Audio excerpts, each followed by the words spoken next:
Guys, তোমরা যারা আমার আগের ভিডিও দেখছো তারা সবাই জানো গেমের মধ্যে একটা এনিমি দেখতে পাই যার নেট ছিল না। আমি কিন্তু ভুল করে সেই এনিমিটাকে মেরে দেই। এরপর আমি সেই প্লেয়ারটাকে গ্রুপে এনে জানতে পারি তার মা অসুস্থ ছিল, এজন্য সে কোনায় বসে তার মাকে ওষুধ খাওয়াতে গেছিল। আমি কিন্তু আমার ভুল বুঝতে পারি, এজন্য সেই প্লেয়ারটাকে সরি বলে দেই। এরপর গাইস, তোমরা কিন্তু এইটাও দেখছো সেই প্লেয়ারটা আমার সাথে কাস্টম খেলতে চায়। কাস্টমে গিয়ে কিন্তু প্লেয়ারটা হেরে যাচ্ছিল, কিন্তু আমি তাকে ইচ্ছা করে জিতায় দেই। এখন একটা মজার ব্যাপার হলো সেই ভাইটা কিন্তু জেনে গেছে আমি একজন ইউটিউবার। তো গাইস, তোমরা দেখো ভাইটা আমাকে গ্রুপে ইনভাইট করে কি বলে।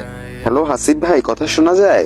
শুনতেছি, বলো। ভাই তুমি সত্যি করে একটা কথা বলো তো, তুমি ইউটিউবার না? কি ভাই, কি হলো হঠাৎ করে তুমি আমাকে এই কথা জিজ্ঞেস করতেছো? আরে হাসিব ভাই, আজকে আমার একটা ফ্রেন্ড হঠাৎ করে আমাকে বলতেছে, আরে তুই কি ইউটিউবের সাথে ভিডিও বানাইছিস? তো তখন আমি আমার ফ্রেন্ডকে বললাম আমি তো তেমন কোনো ইউটিউবারকে চিনি না। এরপরও আমাকে বললো তুই তো হাসিব ভাইয়ের সাথে ভিডিও বানাইছিস।